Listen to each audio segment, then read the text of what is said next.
Bismillahirrahmanirrahim. Assalamualaikum warahmatullahi wabarakatuh. Nahmaduhu wa nasta'inu wa nastahdi wa nastaghfiruh wa na'udzu billahi min shururi anfusina wa min sayyiati a'malina. May yahdihillahu fala mudilla lahu wa may yudlil fala hadiya lahu. Wassalatu wassalamu ala Rasulillah wa ala alihi wa ashabihi wa man da'a bida'watihi ila yaumiddin. Yang dikasihi saudara pengurusi, yang dikasihi sahabat saya Ustaz Arif Haidul selaku Timbalan pengurusi NGO Anak, seluruh para pimpinan empat kawasan cawangan, pimpinan Pakatan Rakyat, hadirin hadirat muslimin dan muslimat yang dikasihi sekalian. Pertamanya saya memanjatkan kesyukuran kepada Allah Subhanahu Wa Taala kerana dapat hadir di kawasan ini. Saya akan berceramah di Pahang ni 3 hari berturut-turut. Malam, hari ini dan insyaAllah esok di Polipes. Mana kalau BN tak gombang juga, kita lah gombang.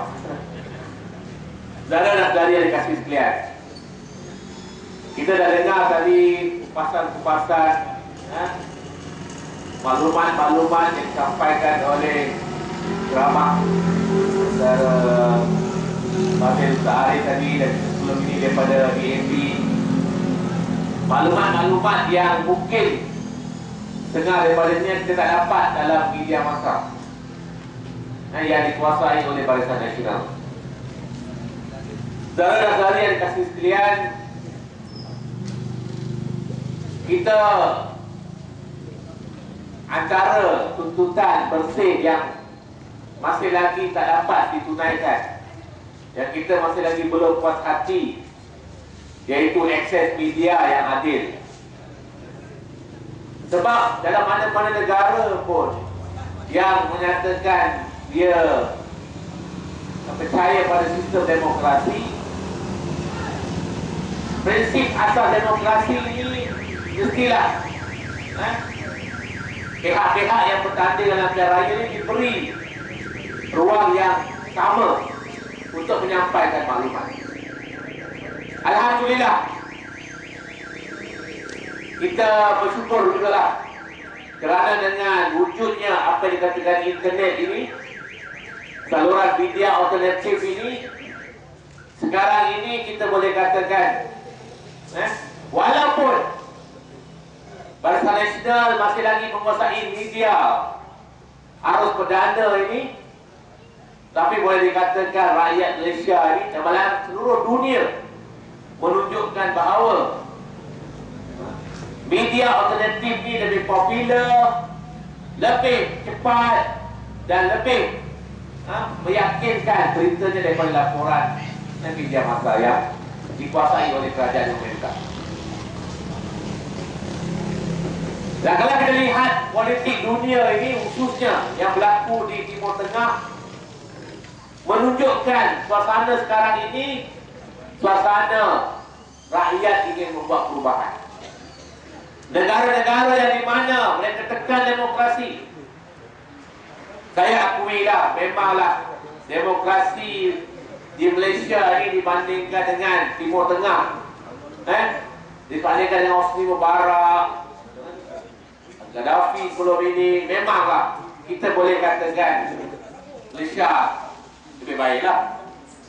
Tapi sepatutnya kita kalau nak membandingkan demokrasi ini, kita jangan bandingkan dengan negara yang teruk. Kita sepatutnya bandingkan dengan negara yang maju demokrasi dia.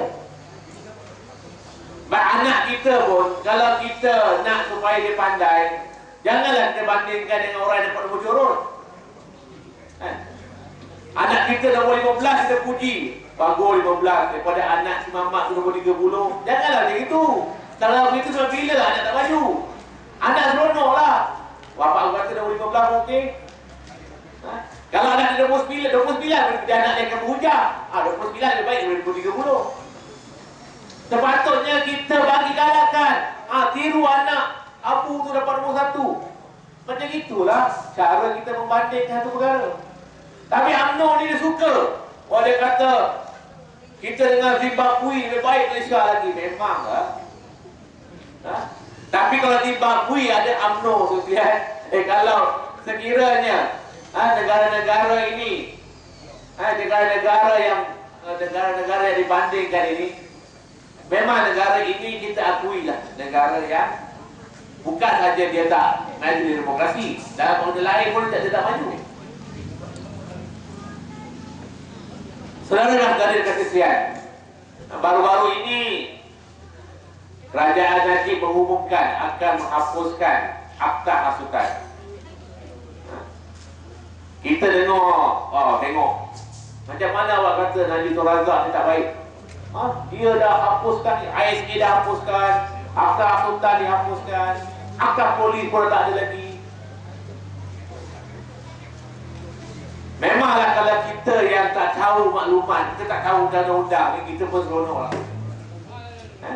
Tapi kalau kita lihat, walaupun mereka hapuskan ISA, mereka sebenarnya telah membuat bidaan kepada calon kesesaan dan mencengkam lagi. Kesalahan masanya, mereka masih lagi membenarkan dalam hal-hal tertentu tahanan-tahanan di tahanan bicara. Sebenarnya tahanan tanpa bicara ini bukan hanya melibatkan ISA, akta lain pun ada. Benar juga bila dia hapuskan akta polis. Kita kata bagus. Sekarang ni tak perlu lagi ceramah kat lumpur ni. Dia hapuskan satu benda, dia gantikan dengan satu benda yang lebih teruk lagi. Walaupun akta polis dihapuskan, mereka buat satu akta yang dipanggil akta perhimpunan aman. Akta perhimpunan aman ini dibanding dengan akta polis, memang akta polis itu teruk, tapi akta perhimpunan aman lebih teruk lagi. Akta perhimpunan aman ini tak benarkan langsung protes jalanan. Himpunan di jalan raya tak dibenarkan langsung. Sedangkan akta polis benarkan, walaupun kita perlu permit. Sepatutnya apabila kamu nak buat perubahan dari segi demokrasi, kalau akta yang lama itu mengandungi peruntukan-peruntukan yang mencekam demokrasi, sepatutnya akta yang baru ni kamu mesti lebih baik daripada akta yang lama. Dan maknanya kalau akta yang lama boleh benarkan demonstrasi jalanan, kenapa akta yang baru tak benarkan langsung? Sepatutnya akta yang baru ni lagi permudahkan lagi. Akta baru ni kita nak berimpun 50 meter daripada masjid tak boleh, daripada masjid tak boleh, daripada sekolah tak boleh, 50 meter daripada stesen minyak tak boleh, hospital tak boleh. Kat Kuala Lumpur kalau nak berumpun semua tempat tak boleh dah, sebab semua 50 meter. Lepas tu rakyat yang berumur 15 tahun tak boleh berimpun lah. Sedangkan dalam perlembagaan kata apabila kamu rakyat, lahir saja, kamu dilahirkan oleh mak bapak hari ini, kamu adalah rakyat Malaysia. Manakala kamu umur satu hari pun boleh berimpun dalam undang-undang perlembagaan. Dia kata 15 tahun bawah tak boleh. Jadi macam manakah dia katakan dia membuat perubahan? Sebab perubahan ni mestilah yang kita faham, perubahan ni mestilah daripada baik. Kalau baik kepada lebih baik, kalau buruk kepada baik, baik kepada lebih baik. Ni UMNO terbalik. Daripada baik, kalau katakan baik pun kepada buruk, daripada buruk kepada lebih buruk lagi. Terbalik dia. Betul dia akta hasutan, dia kata hapuskan akta hasutan. Tapi dalam masa sama dia nak perkenalkan akta baru.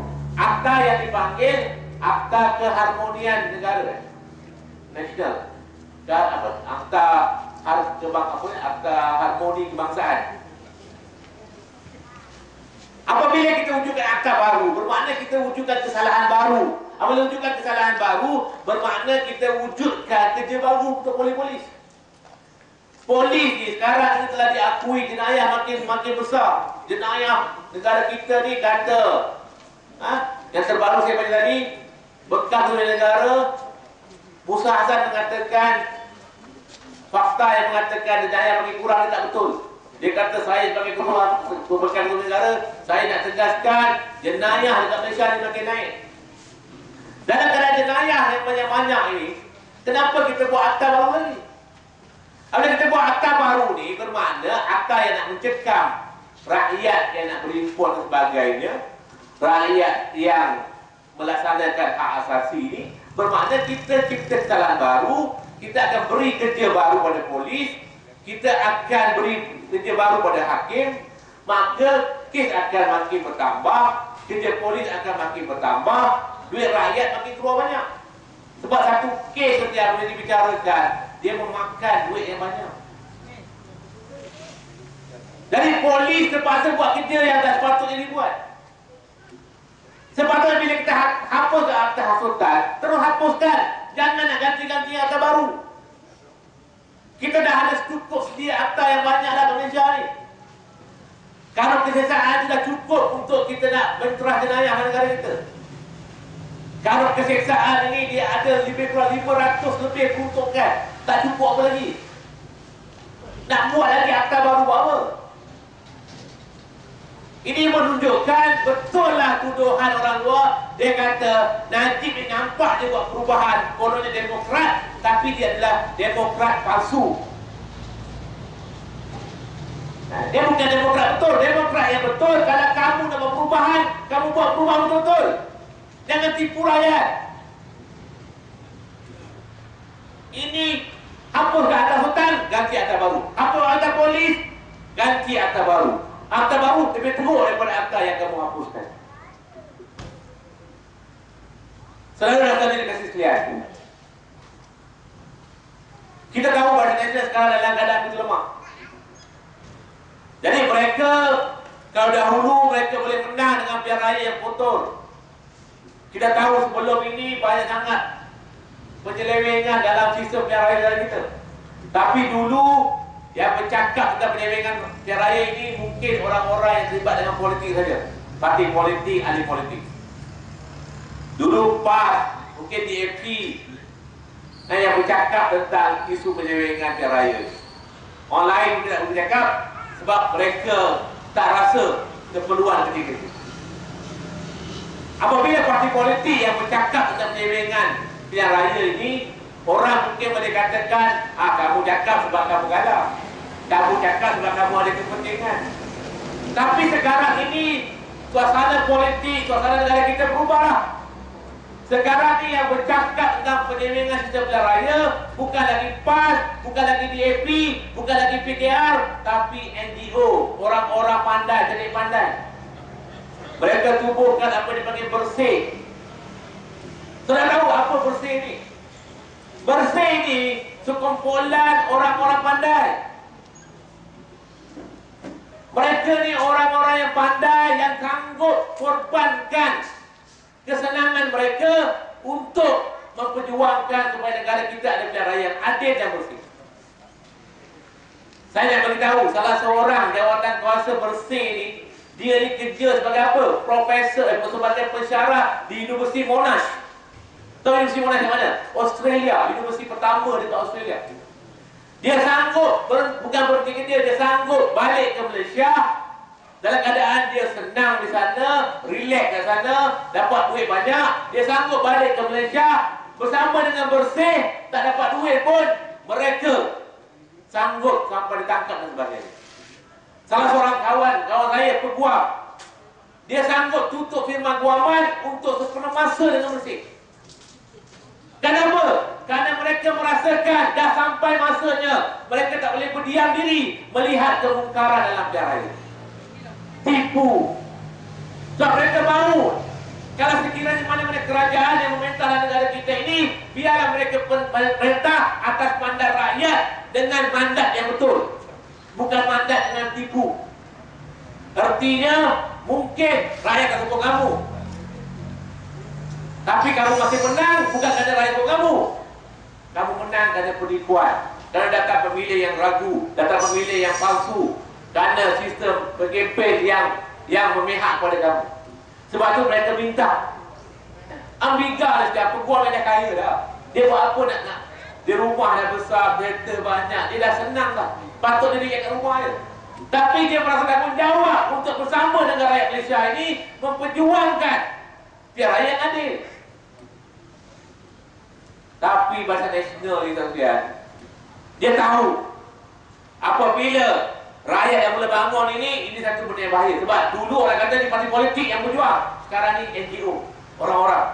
Maka dia berseranglah Amiga, ya Allah. Tuhan dia tahu apa yang mereka nak serang Amiga. Kata Amiga ni anti-Islam lah, anti Melayu lah, patut digantung lah, apa lagi, buang negara lah. Senama punggung kat rumah dia. Itu bila dia orang buat senama punggung dekat rumah Amiga, Amiga yang punya baik, bagi air 100 plus. Tapi yang jenis mangkuk hayun, dia kata, oh kami orang Islam tak minum 100 plus. Pembohong. Dia tak minum 100 plus. Lepas tu dia orang pilih haus, dia pergi kedai mamak, dia ambil Coca-Cola pula. Polis Malaysia Timbalan Kementerian Negara boleh kata apa? Dia kata saya tak nampak untuk undang-undang yang orang bersenam punggung ni dekat rumah Amiga satu kesalahan itu undang-undang. Polis boleh kata macam tu.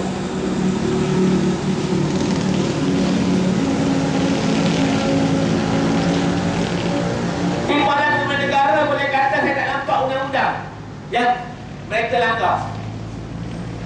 Apabila orang berhimpun di rumah Amiga, kamu tak nampak undang-undang. Cuba kalau orang berhimpun kat rumah kamu, belum sempat berhimpun lagi, baru niat nak berhimpun dah teranggar dah. Betul tak? Katakanlah orang ni berhimpun dekat rumah MP UMNO, belum sempat berhimpun lagi, belum sempat nak buat nama punggung, baru niat je. Dan kami berniat untuk mengadakan nama punggung, habis teranggar dah. Tapi Timbalan Negara kata tak salah, tak ada peruntukan, maka saya tak bercakap. Kalau inilah Timbalan Negara, kalau macam gini Timbalan Negara, dekat Cokit berlambak. Dekat Cokit berlambak. Kita ambil mana-mana mak Indo dekat Cokit tu, yang kita rasa tengok badan dia okey sikit, tak ada pisau, tak ada janggut ni, kita pakai ke topi polis, pakai baju polis, jadi Timbalan Negara. Cakap apa pun nak cakap pun. Berlambak ni. Ini ke Timbalan Negara ni. Kalau kita nak mandai, kalau kita yang nak berimpun macam-macam, tapi dia tak ada kita. Memalukan kita orang Islam yang buat macam gini. Dan Najib langsung tak buat kenyataan mengatakan saya tak mahu ni semua ini bertentangan dengan nilai Islam. Tak ada satu kenyataan daripada Perdana Menteri yang mengatakan saya arahkan jangan buat ini, memalukan Malaysia. Bukannya memalukan orang Islam, malu seluruh dunia. Yang terbaru Majalah Ekonomis mengatakan Najib mungkin kerana senaman punggung ini, kerana tindakan biadab kata Amiga, mereka mungkin akan kehilangan pengundi-pengundi Hindu ini di seluruh negara. Apa dah nak kau? Kita orang Islam, kalau kita tak suka pada orang bukan Islam, kita bukan cara macam itu. Cara kita berdialog, hiwar. Islam bukan ajar kita buat nama penguasa orang ni. Itu bukan cara Islam. Oh dia kata, kamu tak tahu Amiga ni anti-Islam. Amiga ni anti-Islam. Kenapa PAN bersama dengan orang anti-Islam? Kalau betul Amiga anti-Islam, buat apa nak pelik dia tu bukan Islam? Yang kamu UMNO tu Islam, kamu ni tak orang Islam ke? Allah, UMNO jangan cakap pada Islam lah, bagi salam lepas pula. UMNO dah cakap pada Islam, saya nak muntah saja. Semasa saya jadi ketua penangan Dewan Pemuda, kita terbit satu buku yang mengandungi ucapan-ucapan pimpinan UMNO bagaimana mereka telah menyerang Islam, menyerang hukum Islam, mereka boleh hina Rasulullah, menghina ajaran Islam. Perdana Menteri pernah berucap di Mindanao, bantai sekolah agama rakyat. Dia kata kami tarik balik bantuan kita sebab sekolah agama rakyat tidak mengajar Islam yang sebenarnya. Mereka mengajar keganasan. Ini ucapan di Mindanao. Kita ada tarik dia bila diucap. Dilaporkan oleh Tuan Malaysia pun. Mahathir. Pernah ke pemimpin PAS, pemimpin UMNO di AP, Ambika tulis surat kepada Menteri Pertahanan, kalau kamu nak kena hudud, kami akan menjejakkan. Ada? Siapa? Siapa yang bawa ke mahkamah dulu? Ini menunjukkan sekalian, UMNO jangan cakap lah. Kalau betul di Ambika ni anti-Islam, patut pun buat dia bukan Islam. Kalau betul. Yang kamu tu Islam, kamu zalim. Ini adalah Islam ke? Islam kata, wala tarkanu ila allazina zalamu fatamasakumun nar. Janganlah kamu cenderung pada kezaliman, kerana kamu akan jatuh api neraka. Cenderung tak boleh. Zalim apa lagi? Zalim apa lagi? Lalu dalam ajaran Islam, apabila ulama menafsirkan ayat ini, dia menceritakan kisah Hajjaj Yusuf As-Saqafi, seorang gubernur dalam negara Islam tapi jahat, bunuh ulama. Ulama terakhir dibunuh Sa'id bin Jubair rahimahullah. Sa'id bin Jubair dibunuh, selepas dibunuh tak lamanya Hajjaj Yusuf As-Saqafi mati. Satu hari Hajjaj di jubah dia koyak. Apabila koyak, dia cari tukang jahit untuk jahit jubah dia. Cari seluruh Baghdad tak jumpa seorang pun. Padahal dah dapat projek daripada gubernur ni. Tak mau ambil. Akhirnya ada seorang tukang jahit ambil. Tapi dia kata sebenarnya ulama, boleh tak jahit? Tanya dengan ulama, orang kata ulama Ibn Sirin rahimahullah. Ibn Sirin kata tak boleh. Kenapa tak boleh? Sebab ajaran Quran kata wala takallil ladzina zalamu fatamasakum benar. Janganlah kamu cenderung pada kezaliman. Maknanya jahit baju bukan saja kamu tak boleh berbuat kezaliman, kamu tolong jahit baju orang zalim pun tak boleh. Sampai peringkat itu Islam condemn ataupun membantah kezaliman. Ajaran Islam dia mempromosikan keadilan yang mutlak. Sebab itu dalam ajaran Islam tak ada unsur perkauman. Islam mengatakan wala yajrimannakum syana'anu qaumin ala ta'dilu i'dilu wa aqrabu littaqwa. Janganlah kerana kebencian pada satu kaum menyebabkan kamu berlaku tidak adil. Berlaku adilkah? Kerana berlaku adil ini mendekatkan diri pada ketakwaan.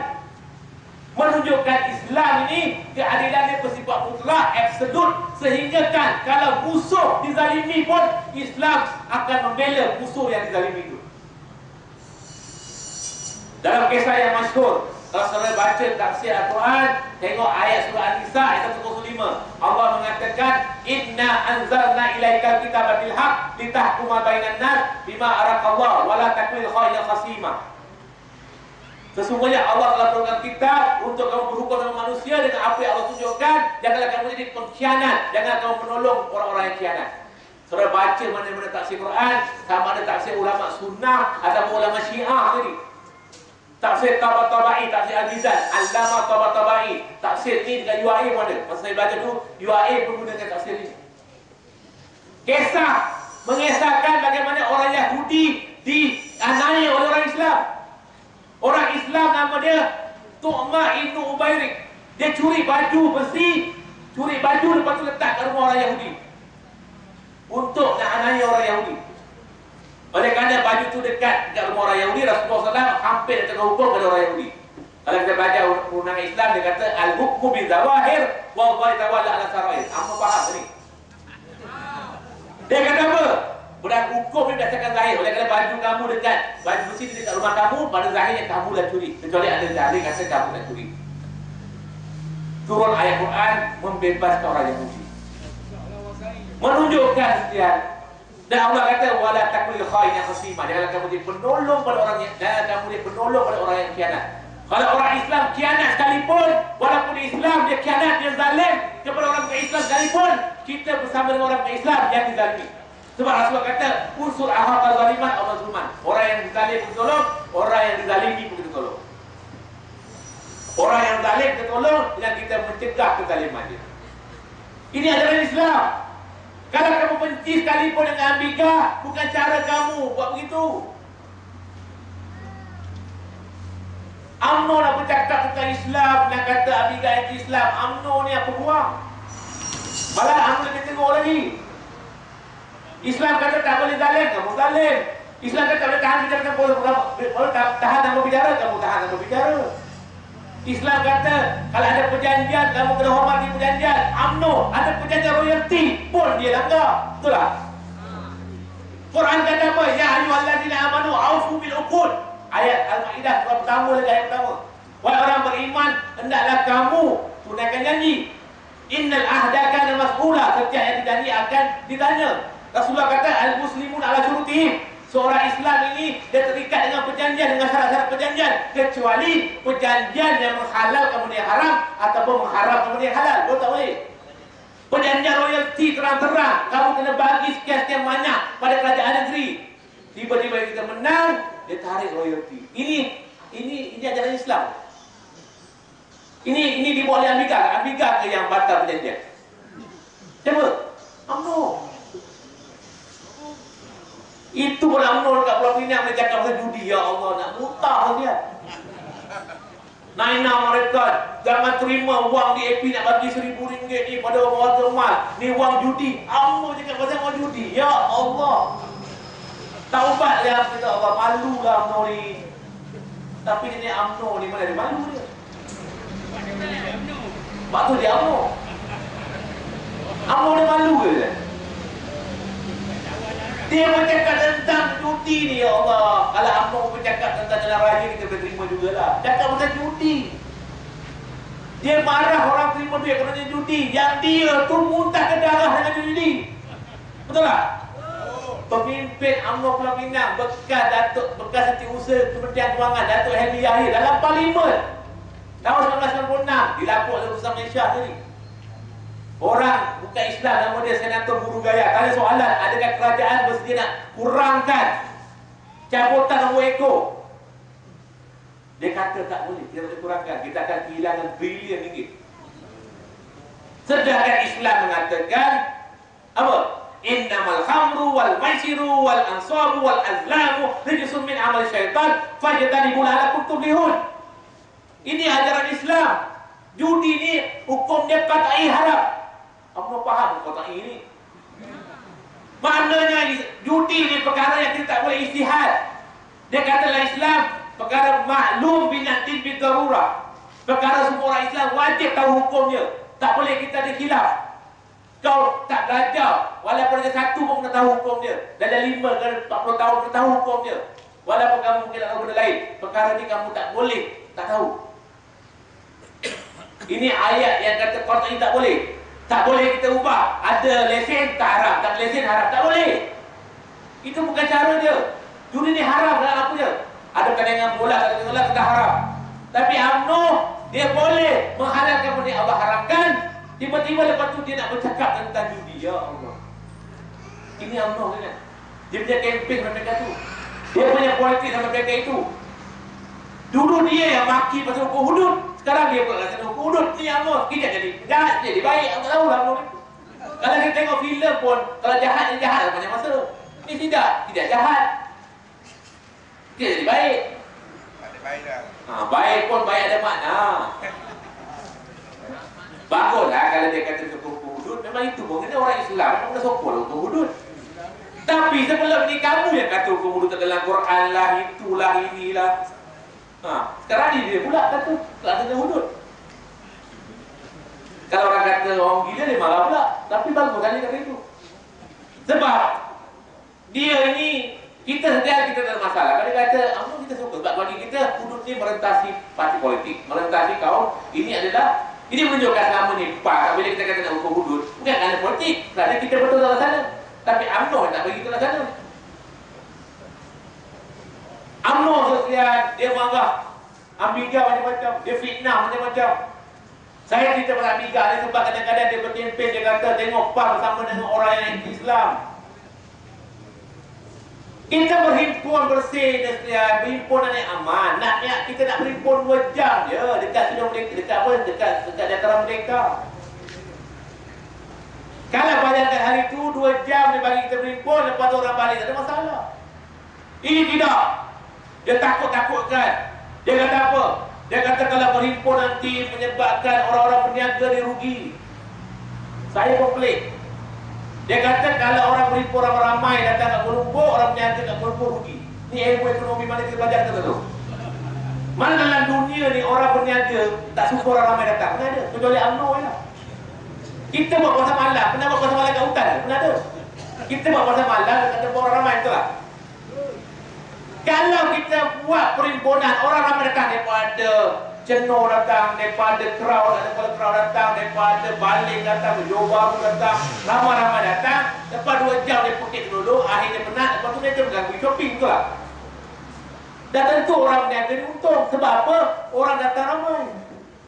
Kalau polis tak kacau, tak simbah air, polis bagi jaminan kami akan jaga keselamatan kamu dan kita akan pastikan kita ada masalah, kita ada unit amal, kita ada petugas-petugas yang akan jaga keselamatan.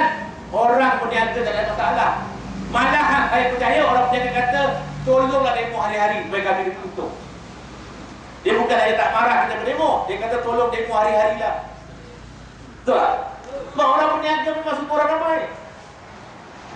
Hanya orang tak suka orang ramai ni memang dia itu berniaga pelik tu. Jadi sebab itulah kita mempelik. Itu pun lepas dah buat perhimpunan tu, dia boleh hasilkan duit lagi. Kita dalam UMNO ni dia buat satu Suruhanjaya, dia panggil Suhakam. Suhakam ni UMNO yang buat, kita pun akui. Suhakam tugas dia untuk menyiasat pelanggaran hak asasi manusia. Patutnya bila ada laporan tentang pelanggaran hak asasi manusia oleh pihak polis, sepatutnya Suhakam akan siasat. Seperti mana sebelum ini, tiba-tiba kerajaan dia buat Suhakam, dia tak yakin dengan Suhakam. Dia boleh suruh orang lain buat siasat. Dia suruh siapa? Suruh bekas ketua negara, Hanif Omar. Hanif Omar bekas polis, siasat polis. Sampai bila selesai? Dulu ingat dah bila Anwar kena tumbuk. Anwar kena tumbuk di balai polis. Lepas tu kerajaan buat satu siasatan yang mula-mula polis menyiasat polis di balai polis. Tak jumpa siapa yang tumbuk. Memanglah begitu. Cuma serangan kita buat tu musyarat dengan perompak. Kita musyarat perompak musyarat. Kita cari siapa perompak. Sampai bila jumpa? Macam gitulah. Polis siasat polis di balai polis. Macam mana nak jumpa? Itulah. Dah terang-terang dah ada Suhakam. Dia boleh buat itu bahasa lain. Buang duit. Bukan free. Bukan Hanif Omar jadi pengurusi itu dia dapat RM50 saja. Dia makan puluhan ribu duit. Setiap satu Suruhanjaya itu memakan mungkin ratusan ribu lagi. Ini ruang rakyat. Kalau ruang bapak kamu silakanlah. Ini ruang rakyat. Tapi UMNO faham ke ruang rakyat sekalian? Itu pun dia pantai dekat TV, dia gambar kereta polis langgar terbalik. Dia sia yang pakai terbalik je. Yang sia sebelum terbalik kita sia. Patutnya kalau nak sia lah daripada awal sampai habis, betul lah. Baru adil. Sebelum kereta terbalik, kamu kena terang tunjuk macam mana kereta boleh terbalik. Jawapannya kerana kereta terlanggar orang. Yang itu kamu tak siakan. Macam ibarat orang kata kan, kalau ada orang yang jahat, dia hudah, dia kata dalam Quran tak boleh sembahyang. Quran kata jangan sembahyang. Dalil dia, ya ayyuhallazina amanu la taqrabus shalah. Wahai orang beriman, janganlah kamu dekati sembahyang. Tengok ayat ini kata tak boleh sembahyang. Sedangkan Allah kata, ya ayyuhallazina amanu la taqrabus shalah wa antum sukara. Ya wa antum sukara tak masuk kan? Wahai orang beriman, janganlah kamu dekati sembahyang dalam keadaan kamu mabuk. Dalam keadaan mabuk tak masuk. Dia ambil jangan sembahyang. Macam Allah lah. Dia ambil gambar yang kereta terbalik je. Sebelum terbalik, dia tak siap kamu tak? Mana dia kata tiba-tiba terbalik? Mesti ada sebab. Yang sebab itulah kamu kena beritahu. Lepas tu biar rakyat buat ukuran sendiri. Buat rakyat buat pendapat sendiri. Betul tak mereka ni terbalikkan ni? Wajar atau tidak? Ni tidak. Siapkan terbalik. Siapkan yang mereka berdiri di atas tu. Ini tak adil berita ni. Sepatutnya berita macam gini dah tak buat lagi dah zaman ni. Tu zaman Raja Bersiung boleh lah. Tapi UMNO ni masih berkempen macam zaman Raja Bersiung lagi. Dia tak tahu orang dah berubah sekarang ni. Negara dah berubah, rakyat dah berubah. Dia tak berubah UMNO je. Dulu gini dah selamanya. Ini masalah siapa? Dan mereka juga mengakui dalam parlimen nanti apa ni, Nazri Aziz mengatakan memang perhimpunan ini dia kata tidak melibatkan perhimpunan bersenjata. Itulah perlembagaan kata rakyat berhak untuk berimpun tanpa senjata. Itu diambil oleh perlembagaan. Nanti apa Nazri mengakui himpunan bersih ini tidak ada berbagai senjata, yang ada botol, tuala dengan garam. Tapi dia kata, walaupun begitu, botol, tuala dan garam boleh menjatuhkan kerajaan. Ya Allah. Kalau sampai kerajaan menjatuhkan dengan botol, dengan garam, kerajaan ini memang dah teruk sangat lah. Dah teruk sangat dah. Kalau kerajaan macam gini, tak payah raya, kita hembus je. Jatuhlah. Yang sampai takut dengan botol, ada kerajaan dengan botol. Itu dari Malaysia je. Takut dengan botol mineral, takut dengan garam, takut dengan tuala. Kerajaan Malaysia. Pelik saja. Dia kata dengan tuala ni, dengan garam ni boleh tu kerajaan. Saya pun pelik tak? Tak datang. Memang betul ada tanda tu dah nampak dah. Dah teruk sangat lah sampai dengan jalan garam dia jatuh. Garam. Lepas ni kita buat gula pula lah. Dia dah nampak dah keturunan terdesak. Ini menunjukkan sekalian, dia punya dia menyalahgunakan orang rakyat, buat tentang kuasa, tentu dah ada suhakan buat kuasa. Tapi apa yang UMNO takut? UMNO memang ini kerja dia, habiskan duit rakyat. Apabila kita kata UMNO ni habiskan duit rakyat, menghabiskan wang rakyat, salah guna wang rakyat, kita bercakap bukan kita ambil fakta di jalan. Kita ambil fakta daripada sumber daripada kerajaan sendiri. Sebagai contoh, kenapa negara kita sekalian tak boleh bagi pendidikan percuma kepada Malaysia, pada rakyat? Kenapa? Jawapannya kerana terlalu banyak penyelewengan duit kerajaan ini. Saya nak dedahkan macam mana dalam laporan audit Ketua Negara mendedahkan bagaimana boleh dikatakan hampir setiap tahun negara kita ni kebocoran wang yang sepatutnya sampai kepada sasaran tak sampai, bukan RM1, bukan RM1,000, bukan RM100,000. Berapa? 28 bilion. 28 bilion sekian negara kita ni wang bocor. Likit, bocor. Maknanya wang tu sepatutnya sampai kepada sasaran tak sampai. Dia pergi kepada kroni, dia pergi kepada orang-orang yang tak layak. Ini 28 bilion sekian berapa dia punya peratus. Ikut bajet negara, ikut belanjawan negara, dia melibatkan 14% belanjawan negara. Bukan sikit kan? Sebab UMNO telah diajar, dia jadi ahli politik ni, memang itu diajar oleh UMNO, peluang untuk rebut kekayaan. Di Selangor kita pernah tengok dulu, ada seorang ahli adun dia, yang kerja dia apa? Sebelum masuk politik, tahu kerja dia apa? Buka apa ni, pintu kereta api, je.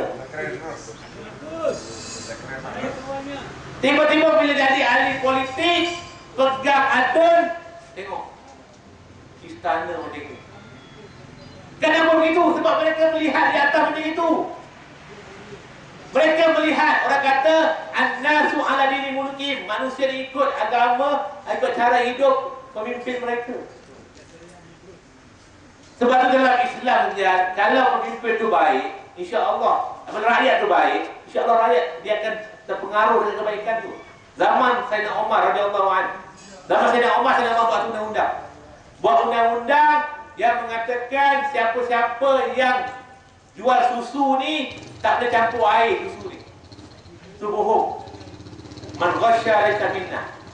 Orang yang bohong ni bukan daripada kami, kata Rasulullah. Maknanya kamu kalau jual susu ni betul-betul susu asli, jangan campur dengan air. Saya nak buat undang-undang tak boleh. Satu hari seorang ibu jual susu letak air. Anak perempuan dia mengatakan, ibu tak boleh buat macam gini. Ni undang-undang, Sayyidina Umar, Khalifah kata tak boleh. Kata mak dia, tak apa, Sayyidina Umar dekat Putrajaya, kita dekat sini, tak ada masalah, tak nampak pun. Lebih kurang itulah. Apa anak dia jawab? Anak dia ni, oleh kata Sayyidina Umar orang bertakwa, tengok anak dia. Anak perempuan dia kata apa? Lau kana amirul mu'minin la yarana fa rabbu amirul mu'minin yarana. Walaupun khalifah Amirul Mukminin tak nampak apa yang kita buat ini, Tuhan kepada Sayyidina Umar nampak. Apabila orang tu bertakwa, pemimpin bertakwa, dia rakyat pun jadi bertakwa.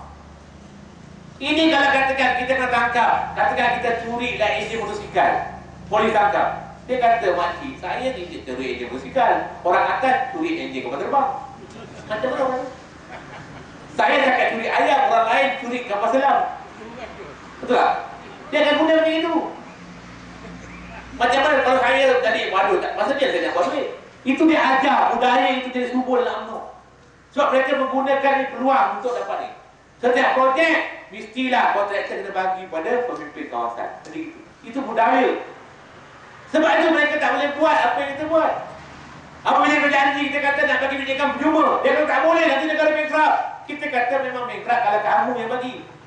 Kalau kamu yang bagi pendidikan percuma, memang negara bankrupt. Macam mana tak bankrupt? 28 bilion wang bocor. 12.5 bilion PKFZ. Asalnya projek tu sangat 4 bilion, bernaik, belum ke orang tu, naik macam belon sampai 12.5 bilion. Kita suruh duit, suruh beli lembu, dia pergi beli kondo 250 juta, betul tak? Syarikat yang dah kaya, syarikat PPP ni, penjana kuasa bebas. Dan negara kita TNB, bukan saja TNB saja yang bekas elektrik, terdapat juga penjana kuasa bebas ditubuhkan sama Mahathir tu. TNB ni buat perjanjian 20 tahun dengan 5 syarikat penjana bebas. Antaranya YTL syarikat dah kaya dah. Syarikat ni dapat kontrak 20 bilion. Petronas, TNB sering mengatakan perjanjian ni tak adil. Sebab kami kena bayar subsidi pada syarikat ini setiap tahun 19 bilion. Dah kaya, dapat pula 19 bilion lagi. Kalau wang ini kita selamatkan, kita boleh bagi pendidikan percuma. Negara Finland sekalian, negara yang bagi pendidikan percuma daripada peringkat rendah sampai peringkat PhD. Dia kata kalau kita beri pendidikan percuma, dia kata cukai kena naik. Tak, Finland dibandingkan dengan Malaysia, untuk pendapatan 200,000 dalam bracket, Finland hanya kadar cukai dia 21.5% je. Malaysia 26%. Lebih tinggi, tapi Finland boleh bagi pendidikan percuma. Berikut pendapatan negara kasar, KDK, keluaran negara kasar, daripada pendapatan keluaran negara kasar ni, negara kita hanya, kata orang hanya spend dalam Melayu, spend apa? Kadang-kadang fikir dalam tinggi, susah. Membelanjakan. Kita membelanjakan daripada perdagangan kasar ini setakat 0.8% saja. Pendidikan 0.8% saja. Sedangkan di Finland 1.6%. Turki pendidikan percuma juga 1%. Ini menunjukkan sekalian, negara-negara ini tahu keutamaan. Dia tahu pendidikan yang penting, sektor yang penting, mereka bagi keutamaan, mereka belanja lebih baik. Kita tidak. Projek yang PKFZ yang memang tadi gajah putih, terpaksa rakyat tangguh. Dia benda yang tak penting yang kita buat. Kalau 28 bilion, 12.5 juta, 25 bilion, 250 juta, lepas tu dengan apa tu tadi, banyak lagi penyewengan yang lain. Dan menurut Morgan Stanley daripada tahun 80-an sampai sekarang, Malaysia telah kehilangan dana rasuah 100 bilion US dollar. Bukan kecil kan? Ini bukan saya kata, Morgan Stanley kata. Ini menunjukkan negara kita sebenarnya bukan miskin, negara kita kaya, tapi penyalahgunaan wang rakyat ini menyebabkan rakyat tak dapat menikmat pendidikan percuma ini. UMNO kata tak boleh bagi pendidikan percuma. Kalau bagi pendidikan percuma, negara akan bankrupt. Kita kata, dia kata tak boleh hapuskan PTPTN. Kalau kita hapuskan, negara bankrupt. Kita kata sebelum kami nak hapuskan PTPTN, kami nak hapuskan kamu dulu. Sebab kalau kami hapuskan bahasa nasional, insya-Allah kita boleh hapuskan PTPTN. Kita boleh bagi pendidikan percuma. Dan kita tak bohong. Kita janjilah manifesto di Selangor, kita bagi air percuma 20 meter pada percuma. Sebelum ni tak nak buat, kita boleh buat di Selangor. Kita boleh buat bagi RM1,000 untuk pelajar yang masuk universiti anak-anak Selangor. Kita boleh bagi RM100, lahir dia dapat RM100 anak orang Selangor. Ini menunjukkan kita boleh bagi. Dulu di Terengganu, kita janji dalam manifesto tahun 98, kalau kita menang, kita akan hapuskan tol di Jabatan Kota Terengganu. Belum sempat kita pentah lagi. Malam tu kita menang, malam tu juga orang tak bayar tol lagi. Menunjukkan kita janji, kita boleh deliver, kita boleh sampaikan, kita boleh tunaikan. Itu bila kita tunaikan janji kita di Terengganu dulu. Patutnya UMNO ni, dia kalau bercakap tentang Melayu, Terengganu ni Melayu, Islam. Apabila kita hapuskan beban rakyat, patutnya kamu tambah lagi wang royalti. Dia tidak, dia rompak lagi wang royalti. Ni UMNO nampak. Dia tolong rakyat, dia pula zalimi kita. Perangnya UMNO tu kan. Sebab itulah kita katakan negara kita ini sosial terlalu banyak penyelewengan. Sebab itulah negara kita tidak boleh membantu rakyat dengan sepatutnya. Tadi didedahkan tentang Felda. Ramai yang tak tahu. Oh, orang Felda dengar dia dapat duit runtuh. Oh, dapat 800 saham setiap broker. Dia tak tahu yang runtuhkan 800 unit saham itu setakat berapa? Setakat 2.5% dia. Paling kecil. Maknanya disebah saham yang dibagi untuk apa ni, yang ditawarkan kepada untuk saham Felda itu, PG apa ni, Felda Global Ventures ini. Dari segi peratusnya yang paling tinggi dibagi pada apa? Pada dipanggil pelabur institusi. Tabung haji, KWS, dicadangkan cakap pusat. 41% peratus sebanyak 1.5 bilion. Penroker hanya dapat 2.5% saja. Iaitu setiap orang dapat 800 saham. 800 juta. Yang lebih kelakar lagi, lebih lucu kan, kerajaan boleh bagi 11.5% untukkan saham kepada siapa? Kepada pelabur Bumi Putera, sama ada syarikat ataupun individu. Kalau dia syarikat, syaratnya dia mestilah ada harta bernilai 10 juta. Kalau individu, dia mesti ada harta 3 juta. Maknanya orang ni dah sedia kaya dah. Dah sedia kaya, dapat lagi saham. Sebanyak diperuntukkan untuk mereka-mereka ni 11.5%. Penroker yang dikata nak tolong penroker dapat 2.5%. Sedangkan penroker yang betul-betul mau nak maju ke Felda, Felda tak boleh maju, tak boleh tegas seperti ini kecuali dengan jerih payah penroker, betul tak? Patutnya penroker, kalau kamu nak buat sebarang dasar, mesti dasar itu mendahulukan penroker. Tiba-tiba dia kata nak bantu penroker, penroker dapat 2.5% dia disebab saham, beli saham yang paling rendah lagi kan. Dia kata tengok Felda punya global venture yang kedua terbesar di dunia selepas Facebook. Oh, kita dengar, oh Facebook hebat kita. Bukan main. Dia tak terang pula Facebook lepas 10 hari disenaraikan rugi. Jatuh saham dia. Sekarang ni Mark Zuckerberg tu telah disaman di mahkamah di Amerika.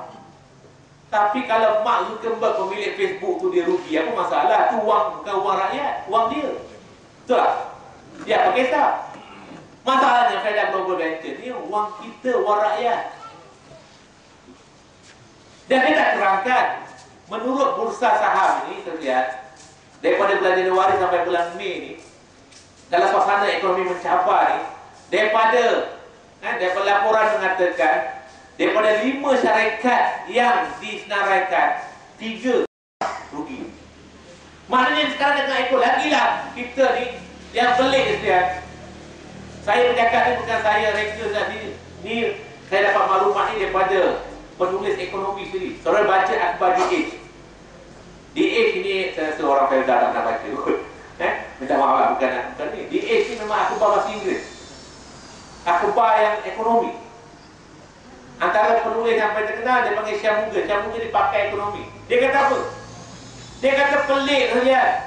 Dalam mana-mana sejarah dunia, dia kata dalam yang melibatkan pelaburan bagi plantation ini ataupun ladang kelapa sawit ni, mana-mana dia kata syarikat, dia kata kalau kita nak masukkan dalam syarikat listing, nak listingkan dalam bursa saham ini, mestilah syarikat ini kalau dia memiliki ladang kelapa sawit, mesti yang perkara pertama dia kena fikirkan, adakah pokok usia kelapa sawit itu dah tua ke ataupun dah muda.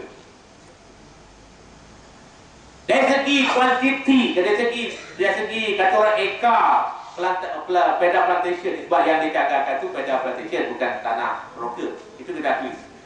Tapi sekalian, Dengan jumlah yang begitu besar, jumlah apa? 52.9%. Mana tanah semua tu, daripada berapa ratus ribu hektar tu, 52.9%-nya usia pokok tu dah 20 tahun ke atas.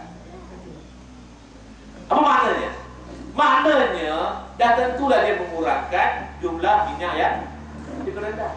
Dan mungkin akan replantation balik. Nak ada tanaman semula. Dan ini akan mengurangkan pendapatan. Dia kata berbeza dengan syarikat Singapura. Satu syarikat yang di listing syarikat yang syarikat milik orang Singapura, melibatkan juga anak kelapa sawit. Syarikat ini namanya ialah syarikat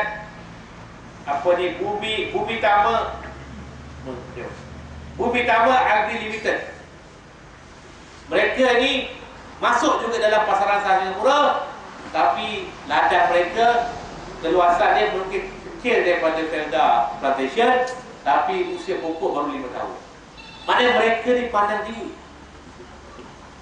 Sebab itulah kalau orang nak melabur jangka panjang, ini kita pastikan pokok tu mestilah berusia muda. Tiba-tiba Malaysia ni pelik.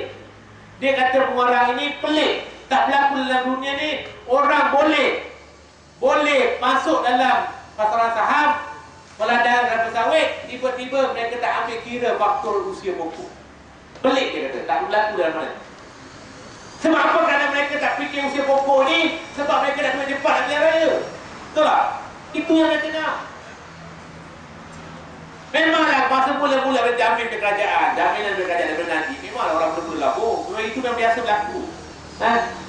Kata orang tu market akan react begitu. Pasaran akan buat reaksi seperti itu. Itu biasa.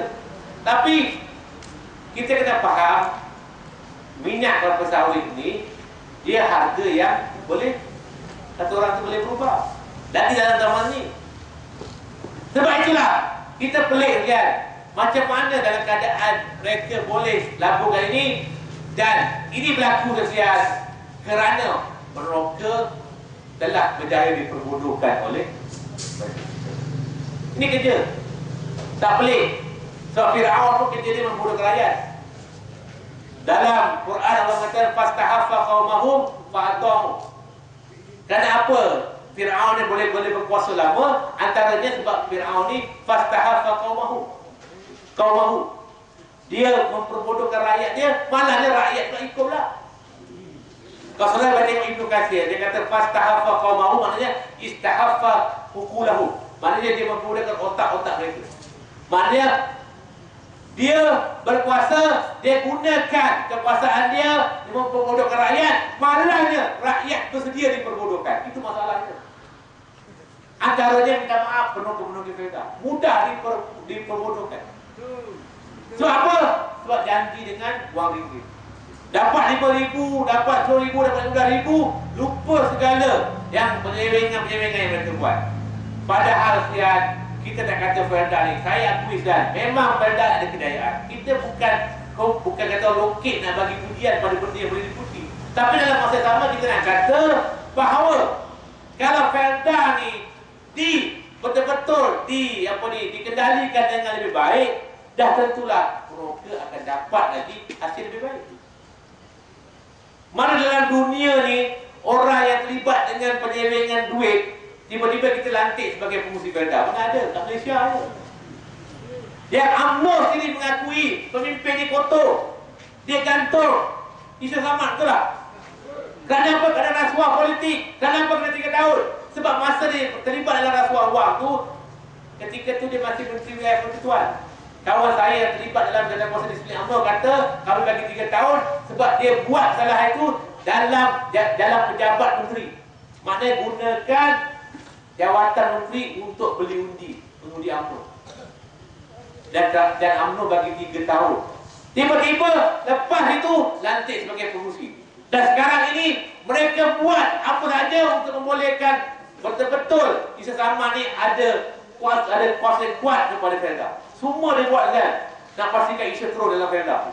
Yang terbaru Felda, permodalan Felda, KPF, permodalan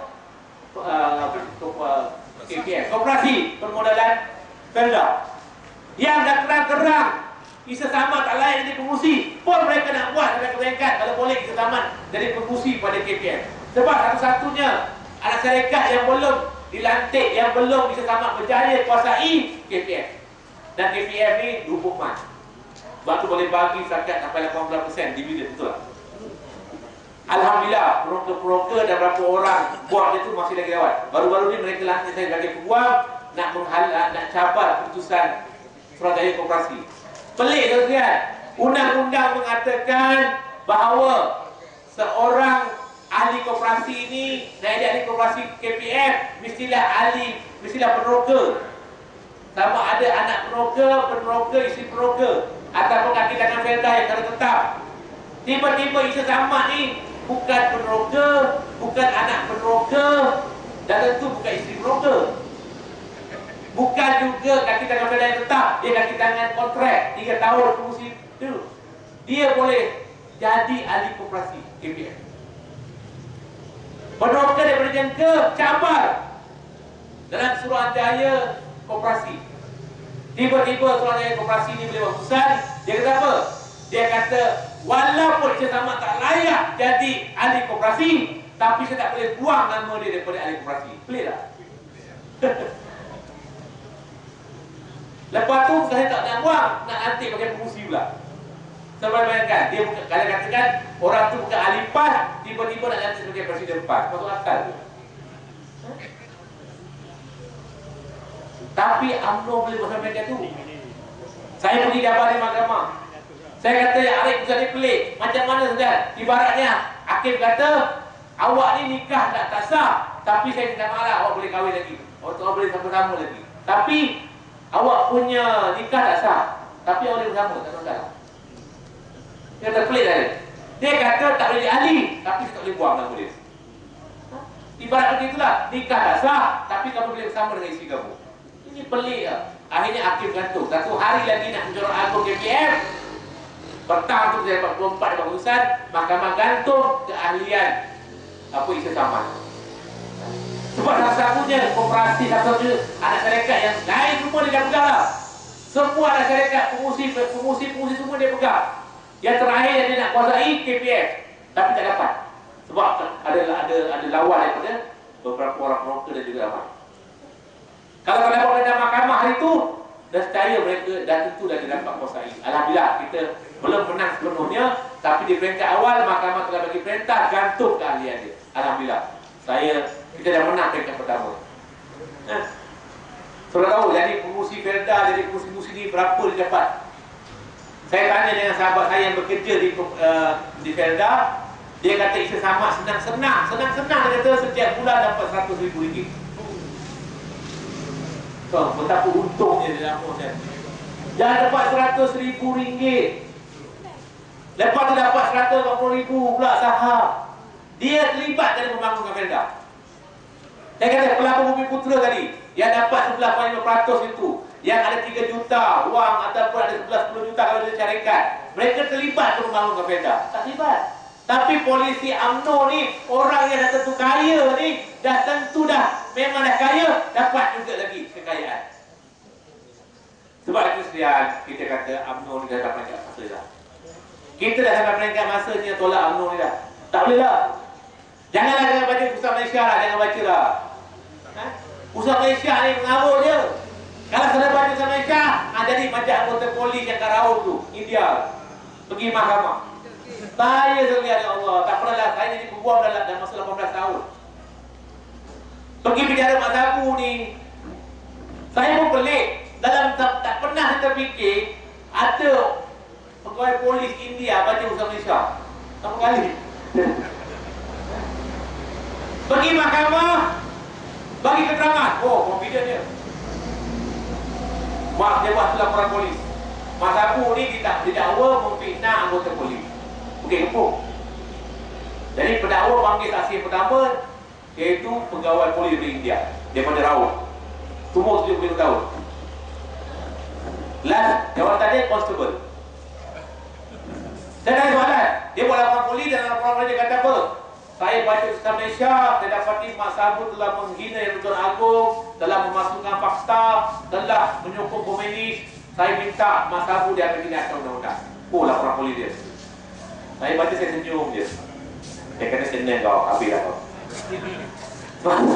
Saya kata memang kata orang tu nak kata sangat dia. Soalan pertama, saya tanya. Ayah, saya panggil ayah. You kata Mak Sabu sokong komunis kan? You kata Mak Sabu palsukan fakta. Ya? You kata Mak Sabu berhantu dengan ya? You ada dengar Mak Sabu cakap? Tak ada. Tak ada.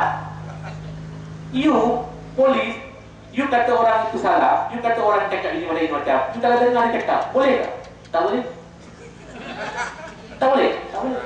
Habis kenapa kamu kata dia memasukkan fakta? Oh, saya ikut usaha Malaysia. So kamu tahulah bahawa usaha Malaysia ni, okey, sekarang kamu kata kamu baca. Sekarang saya tengok di sel, dia ucapan Mak Sabu. Kamu baca? Dia mau baca ucapan Mak Sabu. You tengok, ada tak Mak Sabu sebut komunis? Ada satu kata tak komunis? Tak ada. Habis kamu kata dia sebut komunis, pada mana kamu dapat? Oh, saya tak tahu tak. Saya salah. Saya salah. So awak setuju dah bahawa bukan awak kata Mak Sabu membina polis ni tak betul. Setuju? Setuju? Awak setuju tak bahawa sebenarnya Mak Sabu ni kata masukkan fakta tak betul? Setuju tak? Laporan awak tak betul? Setuju?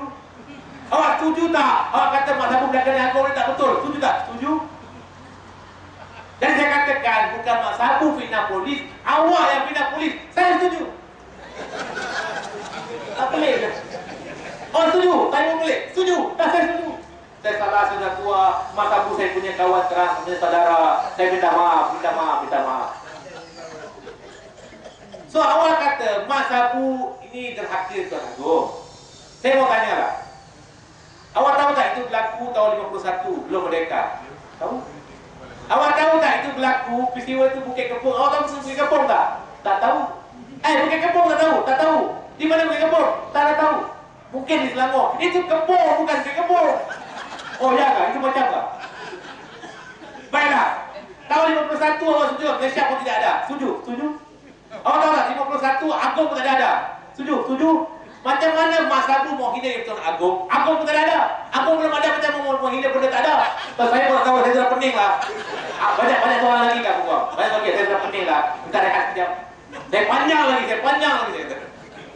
Oh Allah, kalau saya soal banyak lagi mungkin terus. Kalau tak pingsan mati woi. Ayo, saya sudah tua, tolonglah, gitulah. Dia pula salah Mak Sabu. Okey, awak adalah laporan polis, awak kata Mak Sabu ni sokong komunis. Awak tahu ini berlaku dalam mereka, tahu? Awak kenal itu Gandhi. Gandhi kenal? Kenal? Awak tahu tak Gandhi tentang penjajah? Itu Gandhi, Mahatma Gandhi lawan Inggeris. Inggeris jajah itu negeri India. Setuju? Setuju? Saya tanya awak. Gandhi lawan penjajah. Gandhi baik ke Gandhi jahat? Gandhi mesti baiklah. Baik macam itu. Mahindra dia lawan British, lawan penjajah. Dia baik ke jahat? Dia baiklah. Habis Mak Sabu kata baik apa Mahindra baik. Kenapa awak marah? Saya salah lah. Wallahu a'lam. Aku lu qauli hadza wa sallallahu alaihi wasallam. Wassalamualaikum warahmatullahi wabarakatuh. Takbir.